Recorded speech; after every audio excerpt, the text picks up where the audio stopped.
자,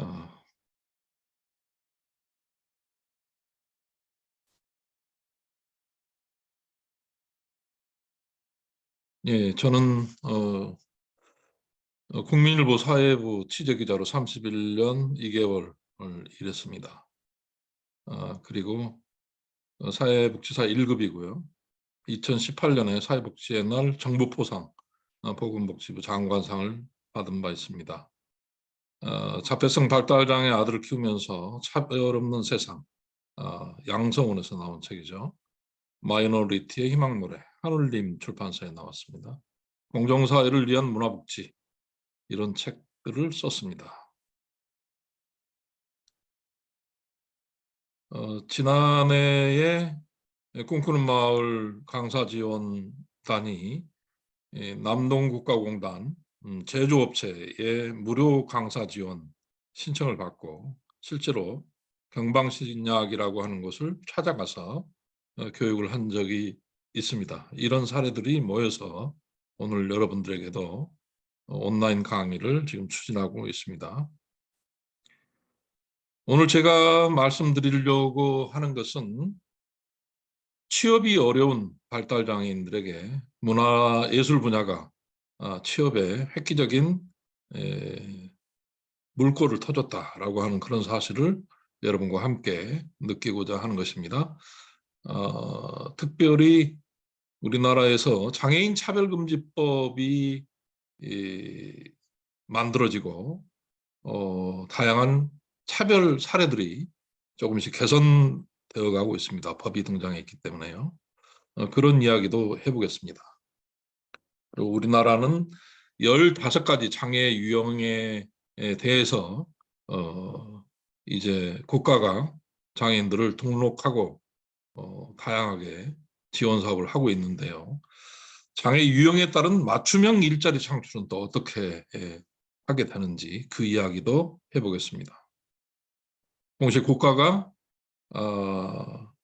기업체 또 공공기관 이런 곳에서 장애인을 의무 고용하는 그런 제도를 운영함으로 해서 장애인들이 일자를 통해서 행복한 삶을 누리는 그런 제도가 운영되고 있다는 사실을 우리가 또 함께 보겠습니다. 나가서 장애인과 비장애인이 어울려 사는 사회통합이라고 하는 이슈는 또 우리가 어떻게 접근할 것이냐 하는 이야기도 해보겠습니다. 발달장애인 어떤 사람들인가요? 여러분들이 만나는 대부분의 사람들이 발달장애인들이죠. 자폐성 장애, 또 지적장애인들, 또 정신장애인들을 아울러서 발달장애 영역으로 이렇게 이야기를 하는데요. 국민일보사가 2019년 4월 19일 장애인의 달 발달장애 청년 예술가 5명을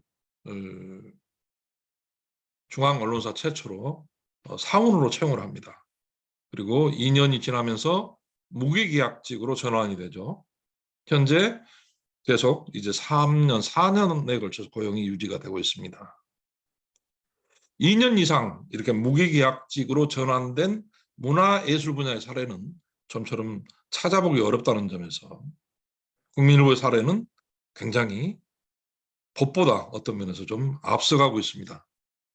장애인 체육은 법이 보장을 해서 2년 이상 이렇게 장기 근속자들도 나오는데 문화예술 분야는 하차드 재단이나 이런 상당히 유명한 그런 곳에서도 2년 주기로 계속 사업체를 바꿔가면서 고용을 이어가고 있습니다. 국민일보는 2년이 경과하면서 무기계약직으로 스스로 직장을 그만두지 않는 한은 계속 고용을 보장하는 이제 그런 모습을 최초로 갖게 됐습니다. 저는 2019년부터 3년간 발달장애인 이 5명 사원들을 함께 역량 강화 교육도 하고 무대에 세우는 그런 단장 역할을 동시에 수행한 바 있습니다. 자, 국민 엔젤스 앙상블입니다. 함께 장애 인식 개선 현장에서 어떤 모습으로 활동하는지 잠깐 보겠습니다.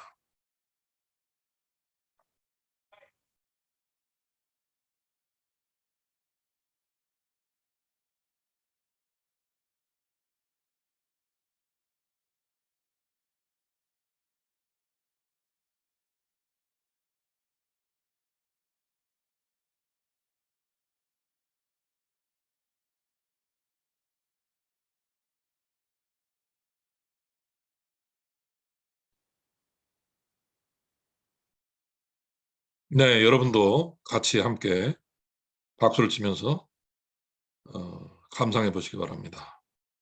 5명의 연주자입니다.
네, 신나는 장면입니다. 여기까지 보시고 여러분들 시간 나는 대로 이거 계속 영상을 공유할 테니까 마저 보시기 바랍니다.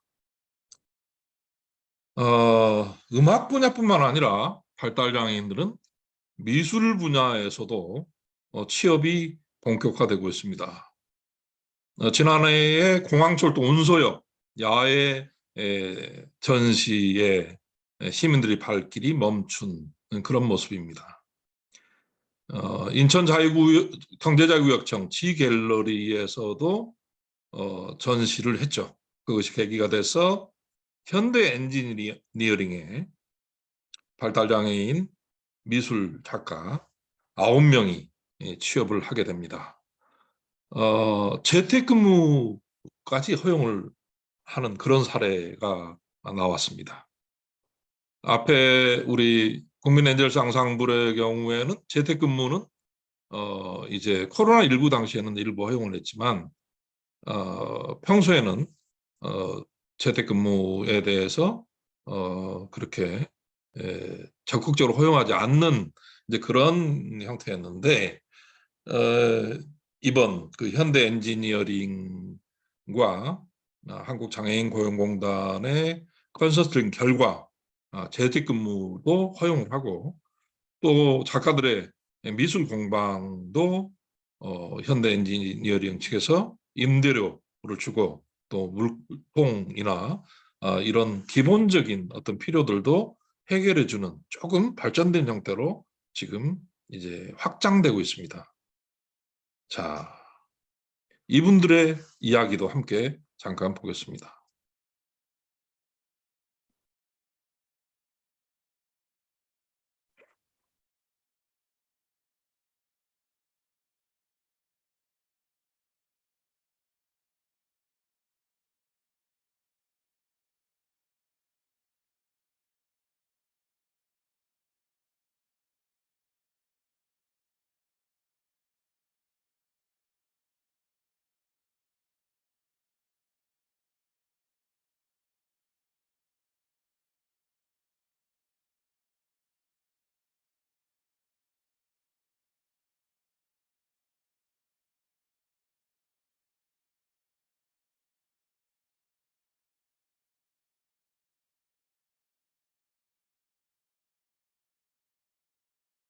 네, 마찬가지로 저희들이 틱톡 또 유튜브, 인스타그램에 다 올려놨습니다. 여러분들 보시면 이 달력에 매월 작가들의 작품들이 같이 공개가 된 모습들을 우리가 볼 수 있습니다. 자, 우리가 법에서는 장애인 인식 개선, 또 장애인식 개선이라고 하는 용어를 어떻게 정의하고 있는지 잠깐 보겠습니다. 우리 정부에 보면은 보건복지부가 다루고 있는 장애인복지법이 있고, 고용노동부가 다루고 있는 장애인 고용촉진 및 직업재활법이 있습니다. 우리는 지금 5인 이상 300인 미만의 사업장에 해당되기 때문에 장애인 인식개선 교육을 받고 있는 것입니다. 장애인 고용법에 근거를 두고 있고요.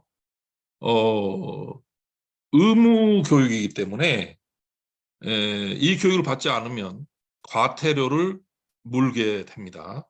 페널티가 있어요. 그리고 당연히 그 고용노동부에서 직장 내 장애인 인식 개선 교육을 하는 이유는 장애인 근로자들을 채용하는 것을 널리 확대하는 것, 또 취업한 장애인들의 안정적인 근무 여건을 조성하는 것, 이게 목표가 되겠습니다. 보건복지부가 추진하고 있는 장애인 인식 개선 교육, 여기는 장애인 인식 개선 교육이고 복지부 쪽에서는 장애 인식 개선 교육 이렇게 부릅니다. 각급 학교, 관공서 이런 곳에서 이제 장애 이해 교육을 하고 있는데요.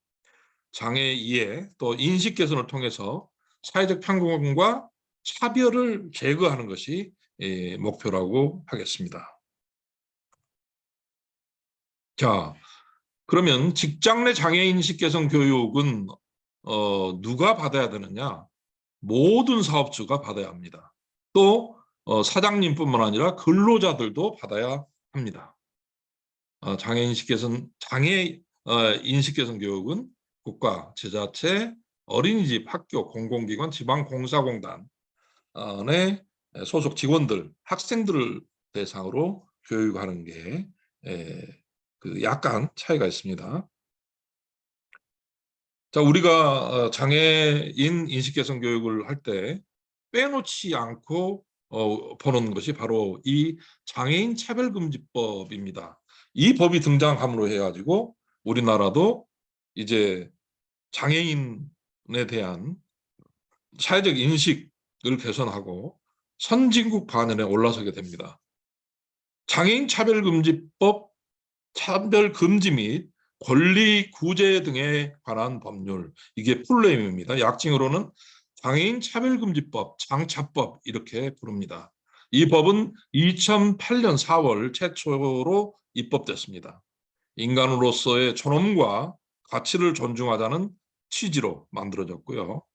종업원 50인 이상 사업체의 사업주는 모집, 채용, 임금 및 복리후생, 교육, 배치, 승진, 전보, 정년, 퇴직, 해고에 있어서 장애인을 차별화해서는 안 된다 이렇게 이야기를 하는 것입니다. 해고, 퇴직, 정년, 전보, 승진, 배치, 교육, 복리후생, 말하자면 노동조합에 이렇게 가입하는 것도 장애인이라고 해서 차별하면 안 된다 이런 걸 생각해 보면 되겠습니다. 새 정부의 정책 방향이 지난해 장애인 고용공단의 보도자료 통해서 우리가 엿볼 수 있었는데요. 장애가 더 이상 불가능과 불평등의 이유가 되어서는 안 된다. 이런 입장을 밝혔습니다.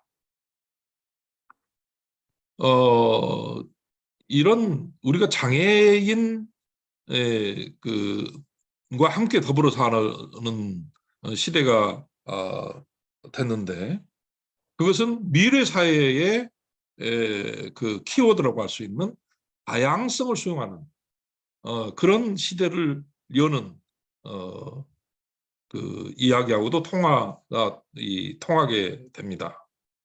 다양성을 수용하는 시대에 장애인의 문제가 포용성을 확대하는 데 기여하고 있다, 이렇게 전문가들이 이야기를 합니다. 장애인이 일하는 회사는 포용성을 확대해 나가는데 유리하다. 이게 SC제일은행의 이사회 의장 이은영 씨가 ESG와 미래라고 하는 그런 강연을 통해서 언급한 이제 멘트고요. 또 장애인 고용공단에서도 전문 강사 양성 과정 교재에 보면 다양성 수용이 조직 문화와 기업 경쟁력에도 기여한 바 크다, 이렇게 이야기를 합니다.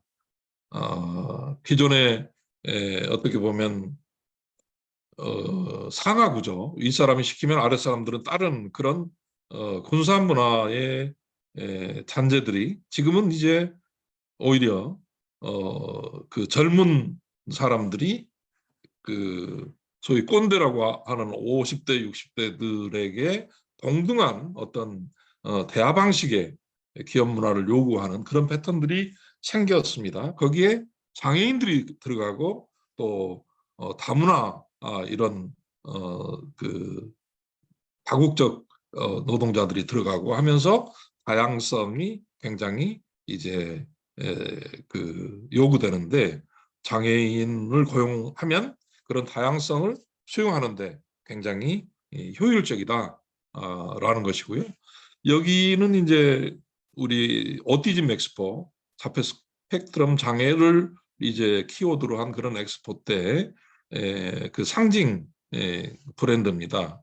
고슴도치들의 모습인데 함께라서 좋아요. 이렇게 그 자폐성 장애인들에게 사랑을 나눠줬을 때 고슴도치의 그 뾰족한 털이 아니라 이게 부드럽게 자폐인들이 같이 어울려 살아갈 수 있다라고 하는 것을 이렇게 상징적으로 표현하고 있습니다.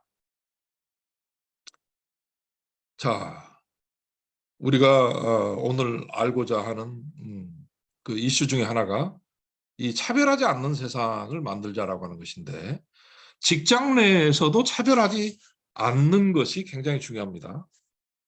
장애인 차별이라고 하는 것은 장애를 이유로 누군가를 다르게 대우하고 또 누군가에게 불평등한 상황을 초래하는 것을 이제 차별이라고 정의할 수 있다. 이게 국가인권위원회에서 나온 그런 유권 해석이 되겠습니다. 팬데믹 상황에서 굉장히 많은 것이 달라졌어요. 코로나19 이전과 이후 시대에는 굉장히 많은 것이 달라졌습니다. 지금 교육하는 것처럼 대면 교육을 하지 않고 이렇게 온라인으로 이렇게 교육을 하는 그런 그 교육의 패턴이 굉장히 확산되고 있습니다. 장애인들에게도 마찬가지로 변화가 왔습니다. 오티즘 엑스포에서 이런 이슈가 등장을 했죠. 발달장애인과 함께 일하는 것이 처음에는 낯설지만 우리가 다름을 이해하고 기다려준다면 잘 해낼 수 있다. 이런 이슈를 제기한 바 있습니다.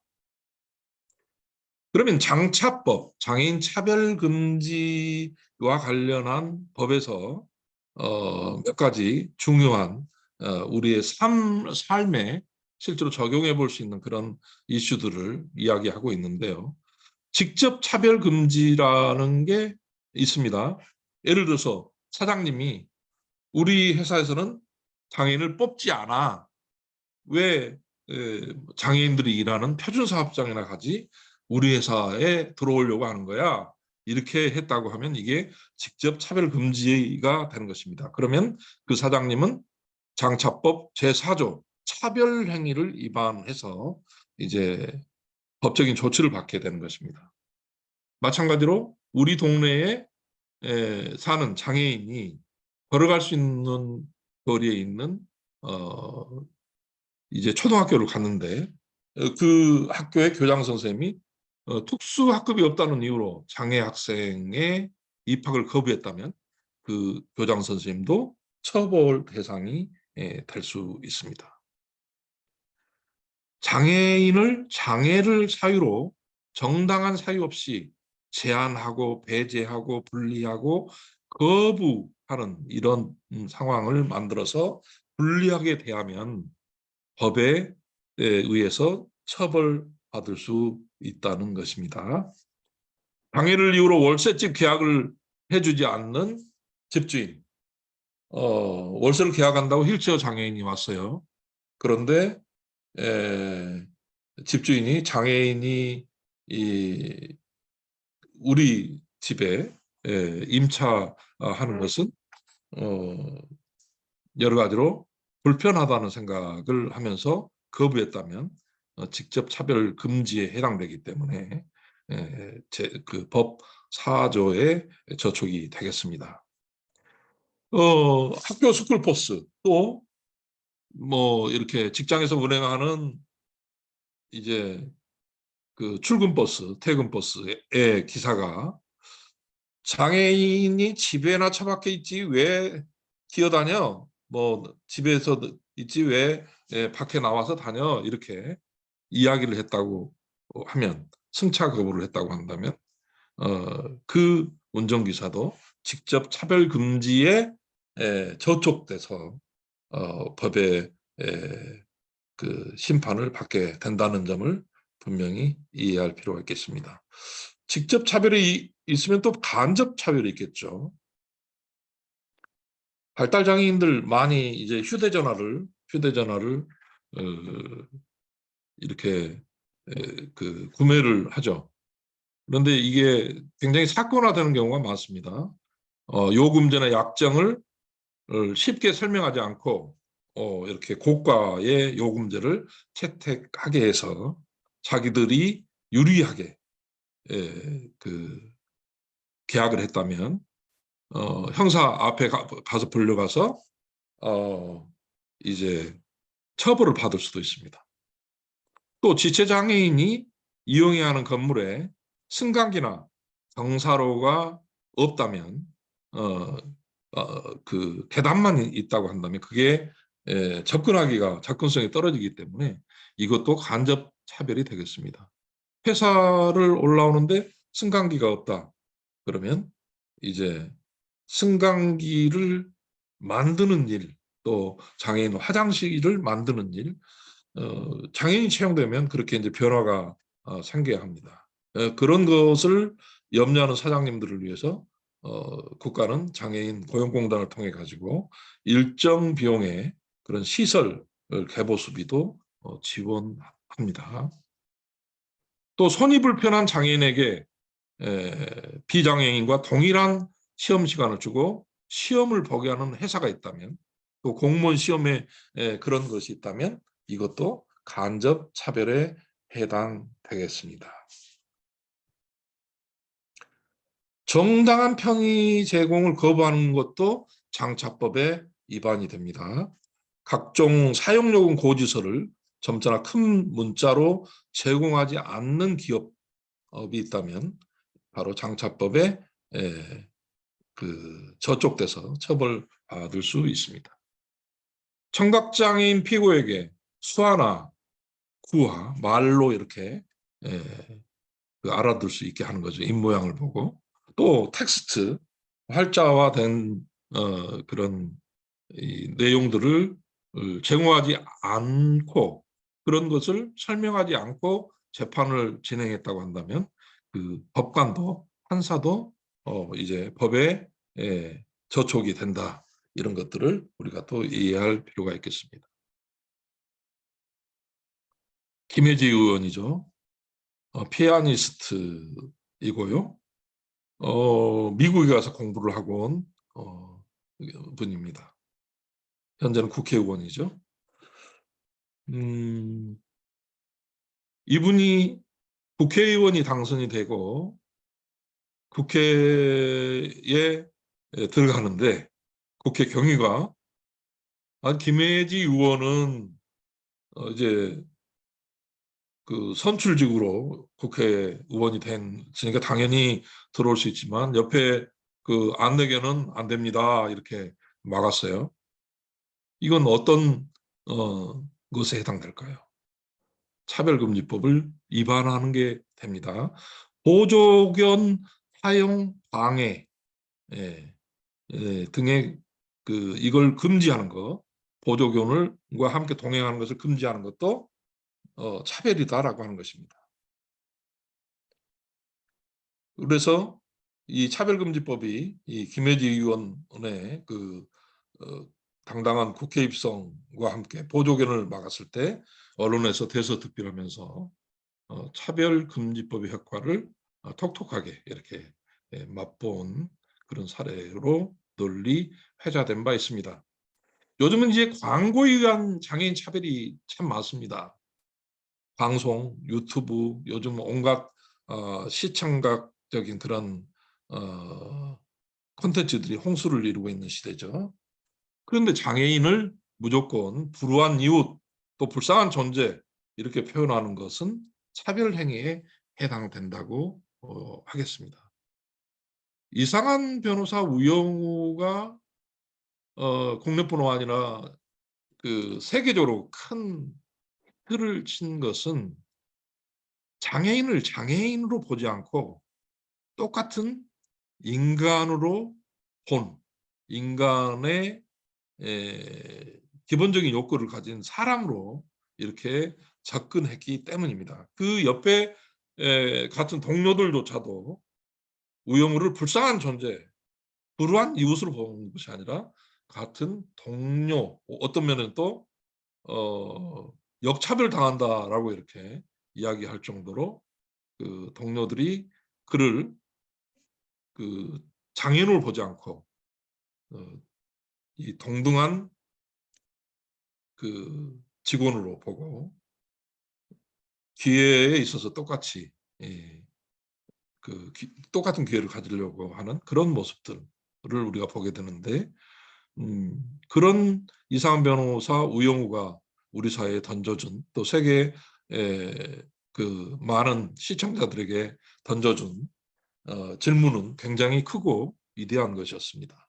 광고에 의한 장애인 차별 이런 것이 많이 기존과는 좀 달라진 접근 방식이었다는 점에서 굉장히 우리에게도 시사점을 주고 있습니다. 장애인 동행자 여러분 바로 활동 지원인들 또 직장에서 일하고 있는 장애인들의 어떤 부족한 부분들을 이렇게 도와주는 근로지원인들 이 장애인과 함께하는 사람들을 차별하는 행위 이것도 법에 의해서 저촉받을 수 있다라고 하는 점을 우리가 눈여겨볼 필요가 있겠습니다. 활동 지원인들이 말하자면 그만큼 공공 서비스를 공공의 돌봄 서비스를 하고 있다는 점에서 보호를 받아야 한다. 보호를 받는 존재다라고 하는 것 그런 정체성을 좀 가질 필요가 있다는 것을 이 기회에 우리가 충분히 살펴볼 필요가 있다. 그런 말씀도 드리고자 합니다. 자, 우리나라는 장애인 복지법이 정한 15개의 장애 유형이 있습니다. 한국장애인고용공단 발달장애인을 위한 쉬운 강의안에서 저희가 선택한 이미지인데요. 맨 위에 보면 정신적 장애 해서 지적장애, 자폐성 장애, 정신장애 이 영역으로 크게 대별해 놓고 있습니다. 지적장애는 IQ가 이제 70 미만인 경우를 이야기하죠. 그래서 예를 들어서 어떤 회사 사장님이 우리는 IQ 70 미만의 노동자는 고용하기 어렵지만 그 사람이 열심히 노력해서 70 이상의 어떤 IQ가 나왔다면 고용할 수 있어요라고 얘기를 했다면 그거는 이제 지적 장애를 잘 이해하지 못하는 것이죠. 장애라고 하는 것이 고쳐지는 게 아니기 때문에 70 미만의 IQ가 어느 날 80이 되고 90이 되고 100이 되고 그럴 수 없다는 거죠. 그런 점에서 지적장애의 특성을 이해하고 조금 단순하고 반복적인 일들 그런 일들을 비장애인들이 하는 것이 아니라 장애인들에게 할 수 있도록 해방해 주는 것, 그것이 회사 사장님들이 또 회사 동료들이 함께 고민해 봐야 할 영역이라고 할 수 있겠습니다. 자폐성 장애는 굉장히 그 스펙트럼이 다양합니다. 아스퍼거 증후군들은 굉장히 똑똑하고 어떤 면에서 비장애인보다 더 뛰어난 점도 있지만, 또 아주 중증의 자폐성 장애인들은 말 자체도 잘 안 되고 눈 맞춤도 잘 안 되고 이제 취업하기 정말 어려운 그런 그 특성들을 갖고 있죠. 정신장애는 서울대생들도 정신장애인들이 있습니다. 그 활동가로 열심히 살아가는 분들 중에 서울대 출신들이 많은데, 그분들이 평소에는 이렇게 그 장애 특성을 보이지 않다가 이제 그 순간적으로 이제 정신장애 증상이 나타나기도 하는데요. 그래서 그 증상을 받아들이고 이해하면 얼마든지 또 우리가 같이 그분을 고용해서 그분에게 적합한 직무를 이렇게 나누어 줄 수 있게 된다는 것입니다. 자, 이렇게 정신적 장애가 있고요. 그다음에 눈에 보이는 신체 부위의 장애, 외부 장애라고 하죠. 지체 장애. 지체 장애는 지금 우크라이나에서 벌어지고 있는 전쟁 같은, 우리도 6.25 또 베트남 전쟁을 겪으면서 많은 지체 장애인들이 있었습니다. 장애 운동의 초창기 이 멤버들은 그래서 지체 장애인들이 굉장히 많았어요. 근데 요즘 이제 또 등장하는 것이 뇌병변 장애입니다. 선천적인 장애도 있고 또 후천적으로 뇌병변 장애가 오는 경우도 있습니다. 말이 잘 안 되고 몸이 뒤틀려 있고 그래서 고취화 경기라고 해서 굉장히 구슬을 흘려보내는데 온갖 정성을 다해서 앞에 있는 구슬을 이렇게 맞추는 그런 게임을 이렇게 즐기는 그런 뇌병변 장애인들을 보신 적이 있을 것입니다. 시각장애는 여러분들 잘 아시는 것처럼 이제 눈이 아예 안 보이는 전맹부터 요즘은 약시들이 눈이 조금은 보이는 그런 시각장애를 갖고 있는 분들도 굉장히 많습니다. 청각장애, 난청이 요즘 굉장히 이슈죠. 핸드폰 때문에 이렇게 귀에 이어폰을 끼고 다니다 보니까 난청이 오고 또 청각장애로 해서 어려움을 당하는 사람들이 많이 늘어나고 있습니다. 청각장애인과 같이 의사소통을 하기 위해서는 입 모양을 이렇게 크게 벌려서 대화를 해줘야 상대방이 알아들을 수 있습니다. 뒤에 가서 이야기를 하면 전혀 듣지를 못하죠. 앞에 가서 이야기를 보면서 입을 쫙쫙 열어서 대화를 해주면 청각장애인과 소통하기가 조금 더 쉽다고 할 수 있겠습니다. 언어장애, 우리 자폐성 장애들도 언어장애를 많이 동반하고 있는데요. 말이 잘 안 되는 그런 이제 언어장애입니다. 또 안면장애, 안면에 선천적으로 기형으로 이렇게 태어난 그런 경우들이 있습니다. 영화에서 그 안면 장애인을 가지고 그 영화의 소재로 다룬 적이 있죠. 집에서조차도 그 안면 장애를 갖고 태어난 아들을 부담스러워합니다. 학교에 갔을 땐 더 그렇고요. 그래서 헬멧을 쓰죠. 가리고 이렇게 다닙니다. 그런데 안면 장애인들은 말하자면 그 사고력은 비장애인들과 똑같기 때문에 아주 수학을 잘하는 그런 학생이었습니다. 그 학생이 처음에는 이 안면 장애를 가리기 위해서 그 헬멧을 썼지만 나중에는 자기가 우주인이 되기 위해서 그 헬멧을 이제 우주인의 복장으로 이렇게 사용하게 된다는 그런 이야기. 우리가 관점을 어떻게 보느냐에 따라서 정말 안면 장애를 가진 사람과 어울리고 싶지 않는 그런 상황을 우리가 맞닥뜨릴 수도 있고, 수학을 잘하는 저 아이가 나중에 우주인이 될 수도 있다. 이렇게 차별하지 않으면 그런 가능성도 열린다라는 점들을 우리가 또 되새겨 볼 필요가 있겠습니다. 자, 이제 내부 장애를 보겠습니다. 눈에 보이지 않는 몸속 기관의 장애, 신장 장애. 이제 그 몸에 신장이 나빠지면, 오줌통이 이렇게 나빠지면 피를 매일매일 이렇게 걸러내는 그런 굉장히 고통스러운 상황에 빠지게 되는데요. 이분들은 또 사고력은 비장애인들과 똑같기 때문에 굉장히 활발한 그런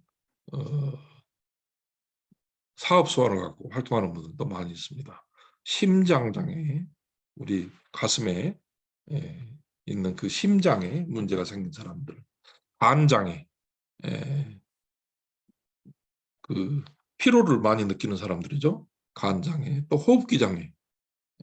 요즘 코로나19가 확산됐을 때 호흡기 장애로 해서 특히 그 고령자들이 많이 사망한 그런 사례들이 많았습니다.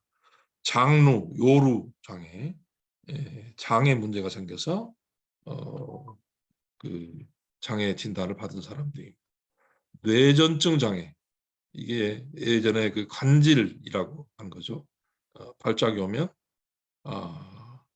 굉장히 그 몸이 그 뒤틀려지고 하는 그런 장애를 또 우리가 그 보게 되는데, 평소에는 또 괜찮기 때문에 괜찮을 때는 또 직장 생활을 할 수 있습니다. 그래서 그분들에게 적합한 직무를 우리가 찾아주는 거, 그게 우리 그 장애인 그 인식 개선 교육을 하는 이유라고 할 수 있겠습니다. 이제 앞에서 본 것을 다시 한번 정리를 하면, 지적장애, 자폐성 장애를 묶어서 발달장애라고 하고, 정신장애까지 크게 범주화했을 때 이것을 정신적 장애라고 한다. 그리고 내부 장애는 신장, 심장, 간, 호흡기, 장루요루, 뇌전증 장애가 있다. 물론 장애가 있지만 당연히 일하고 싶은 욕구가 있고, 또 우리가 그토록 오랫동안 내쳐왔던 세금을 내는 시민으로서 살고 싶다. 그냥 국가가 주는 돈만 받는 그런 것이 아니라 우리가 일한 만큼 받고 세금도 내고, 그런 그 가운데서 우리가 직업재활을 통해서 사람답게 살고 싶다. 그런 요구들이 계속 이어져 오고 있습니다. 외부 장애는 다 눈으로 볼 수 있기 때문에 우리가 쉽게 알 수 있는 영역입니다. 우리가 또 주목할 것은, 여러분, 장애인 전체 인원 중에서 선천적 장애가 많을까요? 후천적 장애가 많을까요? 요즘 이제 고령화 사회에 들면서 노인 인구가 늘어나고 있죠. 그러면서 장애인도 더 많이 늘어나고 있습니다. 20대 미만의 장애인들은 대부분 발달 장애인이고요. 이 성인기에 있는 사람들, 후천적으로 장애인이 된 사람들은 이제 건강 때문에, 또 교통사고 때문에, 또 낙상사고 때문에 이렇게 장애인이 되는 경우들이 많습니다. 그래서 통계로 보면 후천적 질환, 병 때문에 생긴 게 한 60%가 되고 후천적 사고로 생긴 게 한 15%가 되고 이렇게 선천적인 요인보다 후천적인 요인에 의해서 장애가 되는 게 압도적으로 많습니다. 출생 시 원인, 선천적 원인 이게 합쳐봐야 13.3, 2.6, 15% 정도에 불과합니다. 나머지는 다 후천적 요인에 의한 장애라고 하는 것이죠. 그래서 우리가 서울 강서구에 그 특수학교를 못 짓게 막았던 그 주민들의 그 행태를 보고 굉장히 그 이슈를 제기했던 것도 우리가 장애인이 될 수도 있다라고 하는 것을 기억해야 한다는 것이죠. 아까 말했던 우리 김혜지 의원도 예술가로서 내가 국회의원을 그만둔 뒤에 다시 지역사회에서 예술가로, 장애인 예술가로 살아갈 때 내가 적정 급여를 받고 또 그림도 말하자면 음악 활동도 하고 무대에 출연도 하는 그런 그 예술가로서의 삶을 내다보면서 법도 만들고 또 예술가로 활동하기 위한 그런 예산 지원은 또 어떻게 만들 거냐 이런 이슈들을 가지고 자기 일처럼 했기 때문에 세계적으로 유례가 없는 그런 그 장애인 문화예술 진흥을 위한 법이 탄생을 하게 됐지 않습니까? 그래서 이제 그 신축 건물에도 예전에는 조형물만 인정을 했는데 그림도 허용이 됐습니다. 또 그림을 그리는 장애인들의 그림도 이제 건물주가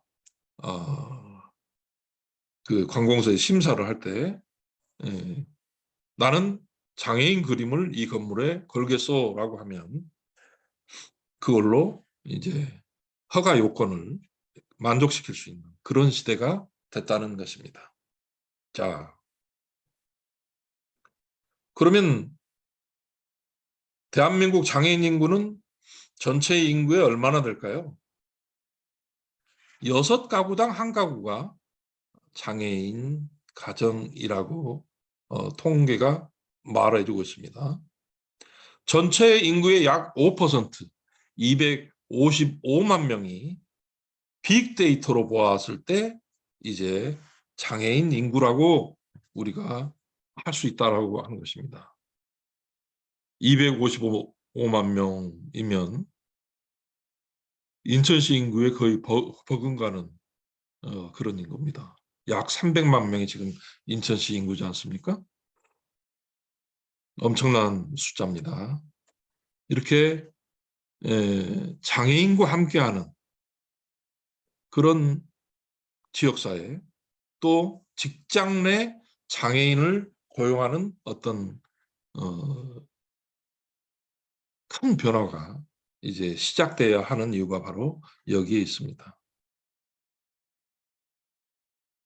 그래서 정부는 장애인 의무 고용 제도를 통해서 장애인들을 고용할 수 있도록 적극 지원도 하고 또 촉구도 하고 있는 것입니다. 50인 이상 근로자를 고용하는 민간 사업주는 장애인 고용 의무 3.1%를 지켜야 합니다. 꿈꾸는 마을도 예전에는 예술 활동만 할 때는 장애인 의무 고용에 대한 부담이 없었습니다. 근데 이제 122명 정도의 활동 지원사들이 바우처 제도를 통해서 활동을 하고 있기 때문에 50명 이상 사업장에 해당되지 않습니까? 그래서 우리가 적어도 3명 내지는 4명 정도를 의무 고용해야 하는 그런 상황이라고 하는 점을 분명히 또 이해할 필요가 있겠습니다. 민간 영역보다 정부 부분, 지자체, 공공기관에서는 더 많이 고용을 해야 됩니다. 장애인 고용 의무 3.4%를 지켜야 합니다. 인천시의 경우도 보면 코로나19 때 출입구마다 장애인들이 이렇게 채용이 돼서 그 출입을 통제하고 이제 손에 소독약을 뿌려주고 마스크를 잘 쓰게 하고 하는 그런 일에 많은 인원이 채용된 바 있습니다. 공공영역에서 장애인들이 일할 수 있는 것은 장애인들에게 이렇게 그 분깃을 나눠주는 그것이 이제 장애인과 함께 사는 그런 사회통합의 새로운 어떤 변화를 일으키는 그 직장 내 새로운 패러다임이라고 할 수 있겠습니다. 자, 우리가 또 하나 주목할 것은 장애인 학대라고 하는 게 우리가 요즘 글로리라고 하는 그 드라마를 통해서 학폭의 문제가 큰 이슈가 되고 있는데요. 장애인도 물론 학폭의 피해자들도 많습니다만은 장애인 학대가 여전히 사건 사고로 연결되는 게 맞습니다. 그 피해자의 74.1%가 발달장애인입니다. 아주 놀라운 숫자입니다. 어떤 강의를 갔더니 왜 그렇게 발달장애인들에게 장애인 학대가 집중적으로 이루어지느냐 이렇게 이야기를 해요. 물론 그 학대 가해자의 상당수가 부모인 경우도 많이 있고요. 사회복지시설 종사자들에 의해서 이루어지는 경우도 많습니다. 이 학대를 당하다가 일부는 또 사망에 이르기도 합니다. 장애인 학대 현황 보고서가 발간됐는데 장애인 학대 신고 총 4,957건, 그중에 학대 피해자의 74%, 74.1%가 발달장애인이었다. 지적장애인이나 의사소통이 어려운 자폐 스펙트럼 장애인이었다라고 하는 사실을 우리가 분명하게 인지를 해야 합니다. 만약에 여러분 직장에 지적장애인들 또 자폐성 장애인이 왔다고 했을 때 여러분들이 동료로 생각하지 않고 장애인 사원을 학대를 한다면 그게 고용이 유지될 수 있겠습니까? 물론 어떤 조직 내에서의 갈등을 유발하고 문제가 되는 경우에는 징계위원회를 열어서 처벌을 할 수 있겠죠. 앞에서 얘기한 것처럼 차별금지법에서는 승진의 기회 또 복지의 기회도 비장애인하고 똑같이 줘야 되지만 만약에 해고 사유가 발생했을 때도 비장애인과 똑같은 잣대로 징계위원회를 열어서 해고를 해야 합니다. 그러지 않고 이렇게 학대를 한다고 하면 사회적인 문제가 될 수 있다고 하는 점 우리가 분명히 이해해야 하겠습니다.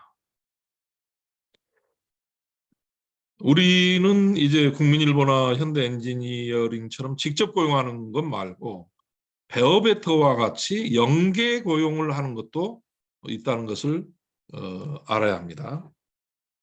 사업주가 표준사업장 또 직업재활시설에 도급을 줘서 그 생산품을 납품받으면, 예를 들어서 간식을 납품받거나 명함을 또 납품을 받거나 그러면 그것을 이제 세금을 좀 덜 내게 해주는 그런 거죠.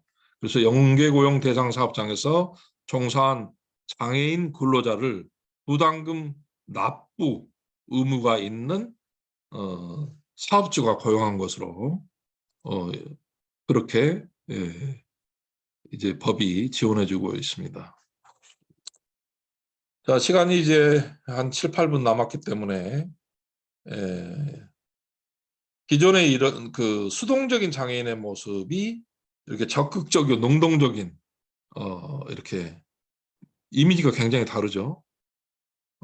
사회적 인식도 이렇게 바뀌어져야 한다라고 하는 것입니다.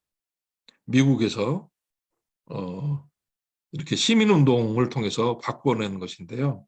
우리 마음속에 있는 그 장애인에 대한 생각도 수동적인 장애인을 보지 않고 능동적으로 할 수 있는, 일할 수 있는 존재로 봐질 때 우리 회사도 긍정적인 변화가 오고 우리 자신들도 더불어 함께 사는 그런 장애인을 존중하는, 애우하는 그런 마음이 생길 것이라는 점입니다.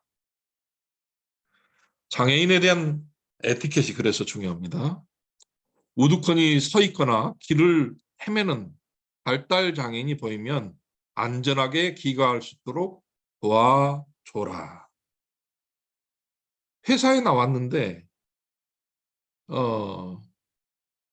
퇴근하는 길에 집에 가지 않고 횡단보도에서 서성거리고 있는 동료 발달장애인 사원을 보거든 안전하게 귀가할 수 있도록 도와줘라.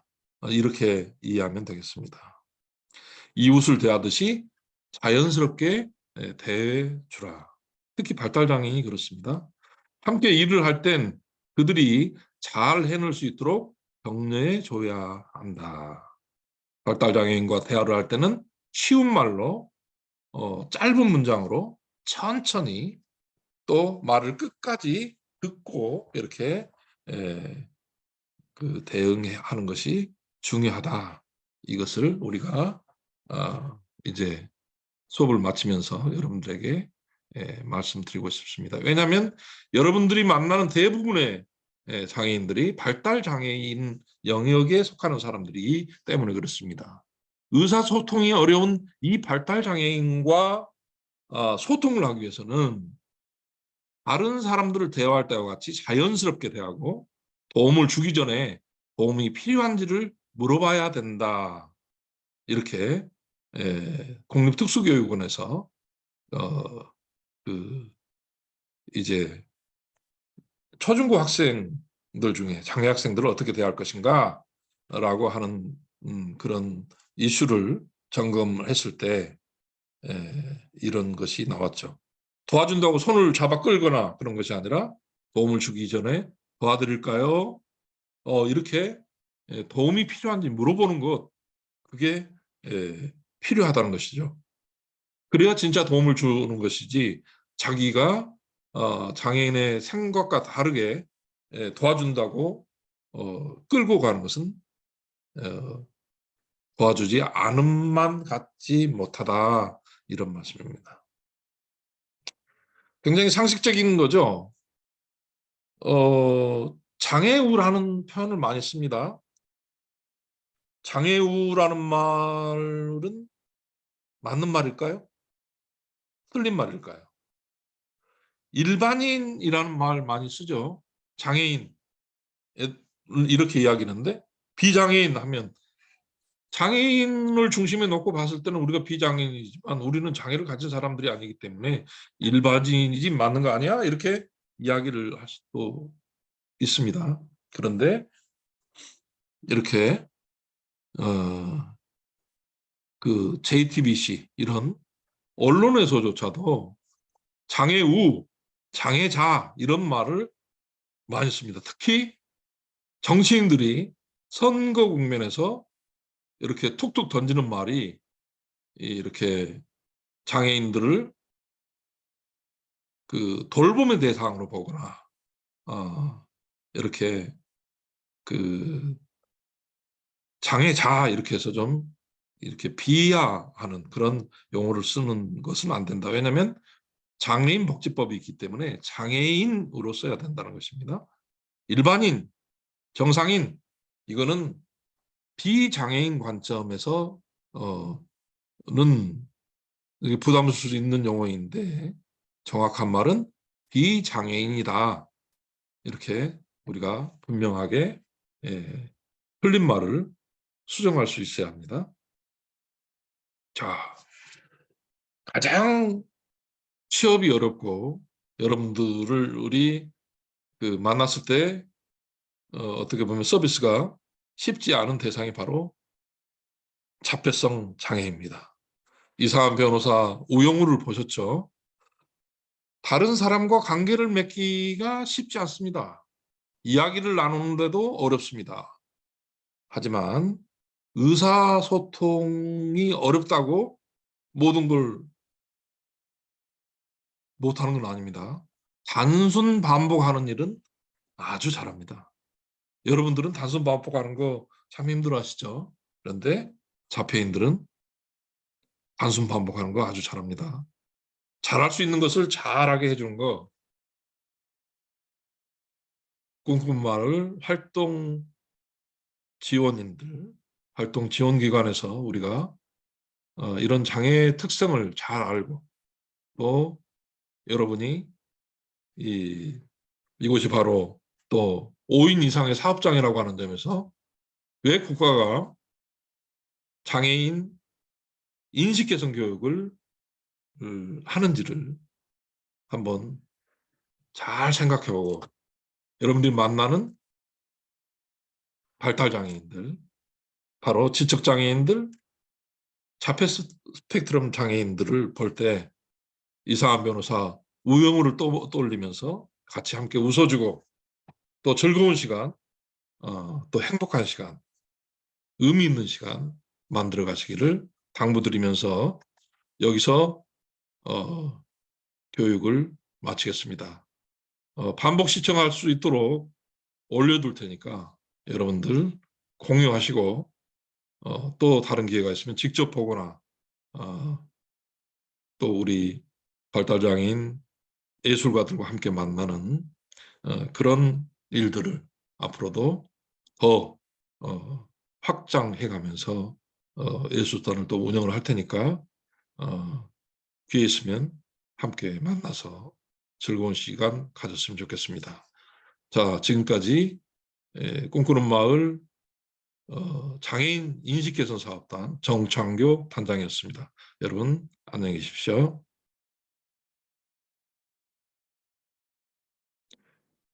자, 잘 들으셨죠?